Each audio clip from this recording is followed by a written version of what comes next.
ప్రతి సంవత్సరం చైత్రమాసంలో శుక్లపక్షం పాడ్యమి తిథి రోజున ఉగాది పండుగ జరుపుకుంటారు. ఉగాది అంటే యుగానికి ఆరంభం అని అర్థం. ఉగా అంటే నక్షత్ర గమనం, కాబట్టి నక్షత్ర గమనానికి ఆది ఉగాది అని, అంటే సృష్టి ఆరంభమైన దినమే ఉగాదిగా జరుపుకుంటారని కూడా చెబుతారు. యుగము అనగా సంవత్సరం జంట అని అర్థం. ఉత్తరాయణం దక్షిణాయనం అని జంటతో కూడిన సంవత్సరానికి యుగము అని పేరు. బ్రహ్మదేవుడు చైత్రశుద్ధ పాడ్యమి రోజే సృష్టిని ప్రారంభించాడని పురాణాలు చెప్తున్నాయి. ఉగాది ఋతువుల్లో రాజైన వసంత ఋతువుతో ప్రారంభమవుతుంది. చిగురించటం సృష్టికి మొదలు, రాలిపోవటం శిశిరం ఆఖరు. చాంద్రమానం ప్రకారం జరుపుకునే పండుగ ఇది. అయితే అసలు ఉగాది పండుగను ఎందుకు జరుపుకుంటారు అని తెలియజేసే ఉగాది పండుగకు సంబంధించిన మత్స్య మహాపురాణంలోని ఈ కథను విన్నా, చెప్పినా, చదివినా జన్మల పాపాలు పోయి కోటి జన్మల పుణ్యం వస్తుంది. భారతీయ సాంప్రదాయం ప్రకారం చైత్రశుద్ధ పాడ్యమి రోజే అనగా ఉగాది రోజున సృష్టి జరిగిందని తెలిపే మత్స్య మహాపురాణంలోని ఈ కథను ఇప్పుడు తెలుసుకుందాం. పూర్వం సౌనకాది మహామునులు శ్రీ మహావిష్ణువు యొక్క మత్స్యావతారం గురించి తెలుసుకోవడం కోసం సూతుడిని ఇలా అడిగారు. ఓ సూత మహాముని, శ్రీ మహావిష్ణువు మత్స్యావతారం ఎత్తటానికి కారణమేమిటి? మత్స్యావతారం గురించి తెలుసుకోవాలని కుతూహలంగా ఉంది, కాబట్టి మాకు పూర్తిగా వివరించండి అని కోరుకుంటారు. దానికి సూత మహాముని మత్స్య మహాపురాణం గురించి ఇలా చెప్పారు. నీళ్లు నరులకు ప్రాణాధారం. అటువంటి నీటిలో నివాస స్థానాన్ని ఏర్పరచుకున్న ఆ పరబ్రహ్మమూర్తియే నారాయణుడిగా చెప్పబడతాడు. మొదట అంటే సృష్టికి పూర్వం ఏమీ ఉండేది కాదు. అన్ని వైపులా ఒక వస్తువు గాని ప్రాణం గాని ఉండేది కాదు. అయితే ముందు ఒక వస్తువు రూపం పుట్టింది. దాని నుండి మహత్తు, దాని నుండి అహంకారం, దాని నుండి గుణాలు, అక్కడి నుండి బ్రహ్మాదుల సృష్టి జరిగింది. బ్రహ్మ సృష్టికి పూర్వం అంతా జలమయంగా ఉండేది. ఆ జలవర్ణంలో మహాత్ముడు ఎటువంటి ప్రకాశం లేకుండా వటపత్రంపై ఉండేవాడు. బ్రహ్మ సృష్టి జరిగిన తర్వాత అతని వల్ల సమస్త సృష్టి విస్తరించింది. జలవర్ణంలో శయనించి ఉన్న ఆది పరబ్రహ్మం తన చుట్టూ ఉన్న నీటిని తన పొడవైన చేతులతో కలియబెట్టగా అందులో నురగ పుట్టి 2 బుడగలు లేచాయి. ఆ బుడగల నుండి భూమి, ఆకాశాలు ఏర్పడ్డాయి. అలానే భూమి మీద రాళ్ళు, కొండలు కూడా కల్పింపబడ్డాయి. ఆ సమయంలో మహాపురుషుని నాభి నుండి ఒక కమలం జన్మించింది.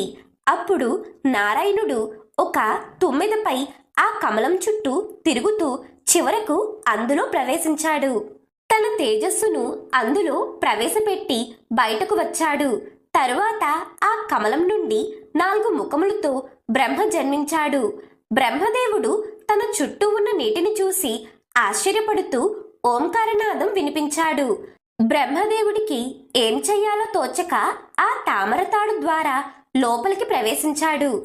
అక్కడ నారాయణుని గర్భగుహంలో బ్రహ్మాండమంతా సముద్రాలతో, నదులతో, కొండలతో కనిపించగా భయపడి మళ్ళీ బయటకు వచ్చాడు. ఆ కమలంలో ఏం చెయ్యాలో తోచక ఒక చోట కూర్చుని ఉంటే అతనికి తపస్సు చెయ్యి, తపస్సు చెయ్యి అని మాటలు వినిపించాయి. అలా బ్రహ్మ కొన్ని వేల సంవత్సరాలు తపస్సు చేస్తాడు. అప్పుడు నారాయణుడు ప్రత్యక్షమై, ఓ బ్రహ్మ, సృష్టిని ఏర్పాటు చేయాలనే నెపంతో నేను నిన్ను సృష్టించాను.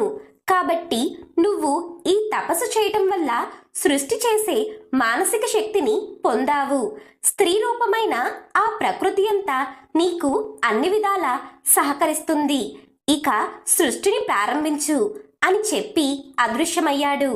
ఇక ప్రకృతి అతనికి సరస్వతి రూపంలో కనిపించింది.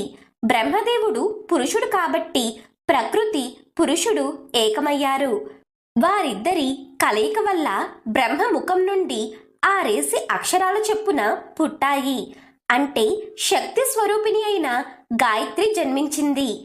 తరువాత బ్రహ్మ కనుబొమ్మల నుండి దక్ష ప్రజాపతి మనసు నుండి సనత్ కుమార సనస్తు జాతు అనేవారు కశ్యపాది ప్రజాపతులు జన్మించారు.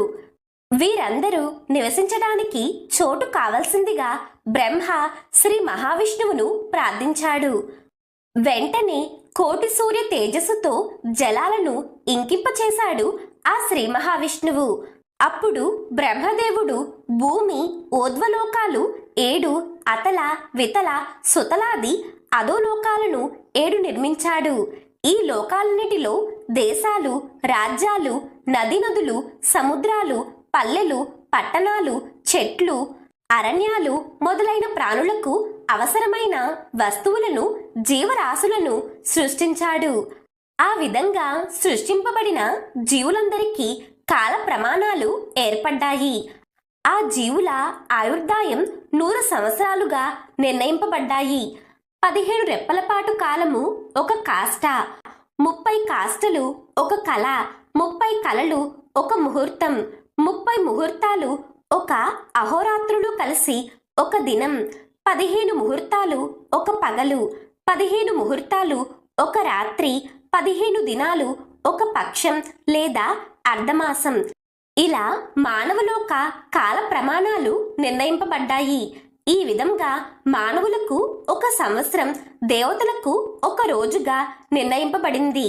అదే విధంగా 17,28,000 మానవ సంవత్సరాలు కృతయుగ ప్రమాణం, 12,96,000 మానవ సంవత్సరాలు త్రేతాయుగ ప్రమాణం, 8,64,000 మానవ సంవత్సరాలు ద్వాపరయుగ ప్రమాణం, 4,32,000 మానవ సంవత్సరాలు కలియుగ ప్రమాణం.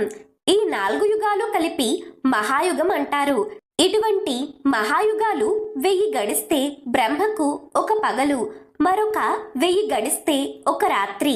అంటే 2000 మహాయుగాలు గడిస్తే బ్రహ్మకు ఒక రోజు.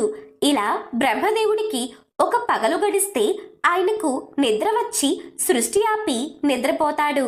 అప్పుడు సృష్టంతా ప్రళయం వచ్చి నాశనం అవుతుంది. తరువాత 1000 మహాయుగాలు గడిచిన తర్వాత బ్రహ్మదేవుడు నిద్రలేచి సృష్టిని యథావిధిగా ప్రారంభించి సృష్టిస్తాడు. ఆ విధంగా పూర్వం బ్రహ్మదేవుడు నిద్రించే సమయం ఆసన్నమైంది. అప్పుడు ఏం జరిగిందో చెప్తాను, శ్రద్ధగా వినండి అని సూత మహాముని సౌనకాది మహామునులతో ఇలా చెప్పసాగారు. పూర్వం ద్రవిడ దేశంలో సత్యవ్రతుడు అని ఒక మహారాజుండేవాడు. అతను విష్ణు భక్తుడైన ధర్మాత్ముడు. అతని రాజ్యంలో ఉన్నవారంతా కేవలం సత్యం మాత్రమే పలికేలా శాసించేవాడు. అందువల్లే అతనికి సత్యవ్రతుడు అనే పేరు వచ్చింది. సత్యవ్రతుడు ప్రతిరోజు నదికి పోయి స్నాన సంధ్యాది కృత్యాలను ముగించుకుని వచ్చేవాడు. అలా ప్రతిరోజు జరుగుతుండగా ఒకరోజు రాజు స్నానం చేసి సూర్యునికి అర్ఘ్యం ఇస్తుండగా అతని చేతిలో ఒక చేప పడింది. దానిని అతను నీటిలో వదిలేశాడు. మళ్ళీ అతను నీటిని చేతిలో తీసుకున్నప్పుడు ఆ చేప మళ్ళీ కనిపించింది. ఆ చేప మహారాజుతో ఇలా అంటుంది, రాజా, ఇక్కడున్న పెద్ద చేపలు నన్ను తినటానికి ప్రయత్నిస్తున్నాయి, దయచేసి నన్ను కాపాడు అని వేడుకుంటుంది. దాంతో మహారాజు ఆ చేపను తన పాత్రలో వేసి తీసుకుని వెళ్తాడు. అలా చేపను తీసుకుని వెళ్ళిన తర్వాత రోజు అది పాత్రలో పట్టనంత పెద్దదిగా మారిపోతుంది. దాంతో మహారాజు ఆ చేపను ఒక గంగాళం వంటి పాత్రలో వేయిస్తాడు. తర్వాత రోజు అది కూడా పట్టలేదు. అలానే అది పెరిగి పెద్దదవుతుండడంతో దానిని ఒక చెరువులో విడిచివేస్తాడు. మరుసటి రోజు చూస్తే ఆ చెరువు కూడా పట్టలేదు. మహారాజు ఇక చేసేది లేక దానిని అతి కష్టం మీద సముద్రంలో విడిచిపెడతాడు. అప్పుడు ఆ చేప మహారాజుతో ఇలా అంటుంది, ఓ సత్యవ్రతుడా, నేను శ్రీ మహావిష్ణువుని. నేను మత్స్యవతారాన్ని ఎత్తి నీ దగ్గరకు చేరుకున్నాను. నువ్వు నన్ను ఎంతో భక్తి శ్రద్ధలతో బాగా కాపాడావు. ఇంకో 15 రోజుల్లో ఒక ప్రళయం రాబోతుంది. దాంతో ఈ లోకమంతా మహాసముద్రపు నీటితో నిండిపోయి జీవులన్నీ చనిపోతాయి. కానీ నీలాంటి సత్యవ్రతుడు ఆ ప్రళయంలో చనిపోవడానికి వీలు లేదు. కాబట్టి నువ్వు ఒక పెద్ద నౌకను నిర్మించి అందులో మళ్ళీ సృష్టి చేయటానికి అవసరమయ్యే ఔషధాలను, విత్తనాలను వేసుకుని సిద్ధంగా ఉండు. నీతో పాటు సప్త మహర్షులు కూడా ఆ నౌకలో ఎక్కుతారు. అప్పుడు నేను మీ అందరినీ మహాసముద్రంలో మునిగిపోకుండా పడవతాడును నా నోటితో పట్టుకుని లాక్కుంటూ తీసుకుని వెళ్తాను. ప్రళయం సమాప్తమయ్యేంత వరకు మీకు తోడుగా ఉండి కాపాడతాను అని పలుకుతుంది. మత్స్యావతారంలో ఉన్న శ్రీ మహావిష్ణువు మాటలు విని ఆ రాజు ఎంతో సంతోషించి ఆ విధంగానే సిద్ధం చేసుకుని ప్రళయం కోసం ఎదురు చూస్తుంటాడు. ప్రళయ సమయం ఆసన్నమైంది. 12 ఆదిత్యులు ఆకాశంలోకి ప్రవేశించారు. ఆ ఎండకు, వేడికి సర్వ జీవరాశులు నిప్పుల్లో మాడి మసైపోతున్నారు. అగ్నిదేవుడు విజృంభించి తన ప్రతాపాన్ని చూపిస్తున్నాడు. కొంతకాలం ఇలా గడిచాక మహావర్షం కురిసింది. దాంతో విశ్వమంతా జలంతో నిండిపోయింది. శ్రీ మహావిష్ణువు అనుగ్రహం పొందడంతో సత్యవ్రతుడు మరియు విత్తనాలతో నిండి ఉన్న ఓడ సురక్షితంగానే ఉంది. ఆ సమయంలో మత్స్యావతారంలో ఉన్న శ్రీ మహావిష్ణువు వచ్చి ఆ పడవతాడును నోటితో పట్టుకుంది. ఆ సమయంలో సప్త మహర్షులు పడవలోకి ఎక్కారు. ఆ చేప వారందరూ ఉన్న ఓడను లాక్కుంటూ తీసుకుపోయింది. అనుకోకుండా 4 వైపులా మహా అంధకారం అలుముకుంది. కేవలం ఆ చేప యొక్క తేజస్సు మరియు సప్తమహర్షుల తపస్సు యొక్క తేజస్సు తప్ప ఎటు చూసినా చిమ్మ చీకటిగా ఉంది. ఆ విధంగా ప్రళయం అంతమయ్యే వరకు ఆ చేప వారందరినీ కాపాడుకుంటూ వస్తుంది. తరువాత బ్రహ్మదేవుడు నిద్రలేచి సృష్టి కొనసాగించాలని ప్రయత్నిస్తుంటాడు. కాని బ్రహ్మదేవుడు నిద్ర మేల్కొని చూడగా సోమకుడు అనే రాక్షసుడు బ్రహ్మ దగ్గర ఉన్న వేదాలను దొంగలించుకుని పోతాడు. వేదాలు లేకుండా సృష్టి చేయటానికి తగినంత శక్తి సామర్థ్యం బ్రహ్మ దగ్గర లేదు. ఇక బ్రహ్మదేవుడు శ్రీ మహావిష్ణువును మనసులో ధ్యానించగా శ్రీమన్నారాయణుడు బ్రహ్మ ముందు ప్రత్యక్షమవ్వగా బ్రహ్మదేవుడు శ్రీ మహావిష్ణువుతో ఇలా అంటాడు: దేవా, నీకు తెలియంది ఏదీ లేదు. నీ వల్లే ఈ లోకాలన్నీ పుట్టి పెరిగి చివరకు నశిస్తున్నాయి.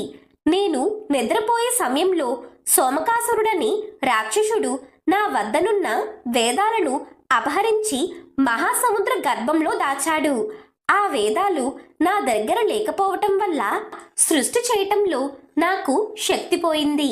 నన్ను కరుణించి ఆ వేదాలను సంపాదించి నన్ను అనుగ్రహించండి అని ప్రార్థించాడు. అప్పుడు శ్రీహరి బ్రహ్మతో ఇలా అంటాడు: బ్రహ్మదేవ, విచారించకు.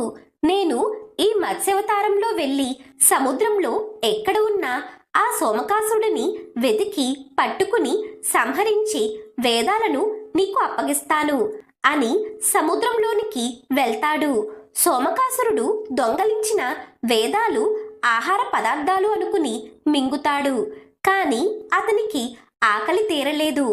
ఆహారం కోసం సముద్రంలో వెతుకుతుండగా ఆ సమయంలో చేప రూపంలో ఉన్న శ్రీహరిని చూసి మింగాలని ప్రయత్నిస్తాడు.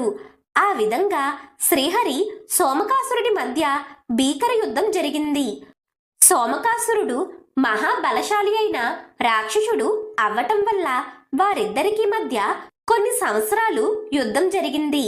ఈ యుద్ధంలో చేప రూపంలో ఉన్న శ్రీ మహావిష్ణువు తన కోరలతో ఆ రాక్షసుడి పొట్టను చీల్చి అతడిని సంహరించి అతని కడుపులోనున్న వేదాలను అలాగే ఒక దక్షిణావర్త శంఖం తీసుకుని బ్రహ్మ దగ్గరకు చేరుకుంటాడు. శ్రీహరి చేతిలోనున్న వేదాలను చూసి బ్రహ్మదేవుడు ఎంతగానో సంతోషించాడు. అప్పుడు శ్రీ మహావిష్ణువు వేదాలను బ్రహ్మదేవుడికి ఇచ్చి, బ్రహ్మదేవ, ఈ సృష్టిని కొనసాగించండి అని చెప్తాడు.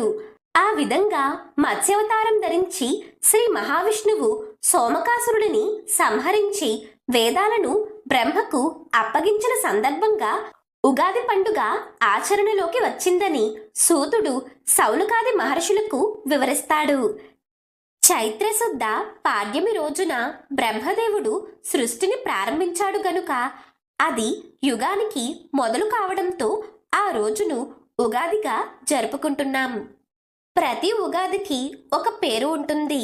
ఈ ఉగాది పేరు శ్రీ పరాభవ నామ సంవత్సరం. మనకు 60 ఉగాది పేర్లు ఉన్నాయి. అవి ప్రతి 60 సంవత్సరాలకు ఒకసారి మరలా వస్తాయి. జ్యోతిష్య శాస్త్రం ప్రకారం సూర్యుడి తర్వాత కీలకమైన గ్రహాలు శని మరియు గురుడు. ఈ 2 గ్రహాలు ఉన్న చోట నుండి బయలుదేరి మరలా అదే ప్రదేశానికి తిరిగి రావటానికి 60 సంవత్సరాలు పడుతుంది. అందువలన ప్రతి 60 సంవత్సరాలకి ఒకే ఉగాది పేరు మరలా వస్తుంది. ఉగాది రోజున షడ్రుచులు అనగా 6 రుచులతో కూడిన ఉగాది పచ్చడి తినటం ద్వారా జీవితంలో సుఖదుఖాలు, ప్రేమానురాగాలు మరియు జయపజయాలు అన్నిటినీ సమానంగా స్వీకరించాలని అంతరార్థం ఉంది. ఉగాది పచ్చడిలో ఉండే ఒక్కొక్క పదార్థం ఒక్కొక్క రకమైన భావానికి సంకేతంగా చెబుతారు.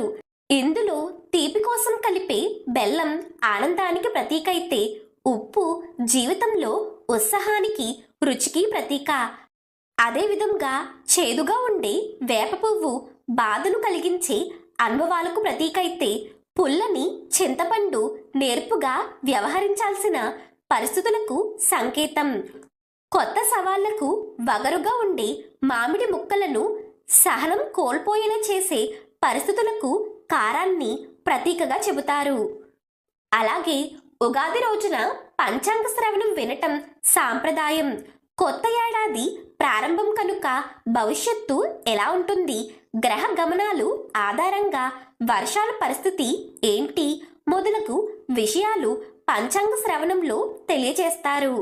తెలుగు సంవత్సరాది ఉగాది నుండి వసంత ఋతువు ప్రారంభమై ప్రకృతిలో మార్పు కనబడుతుంది.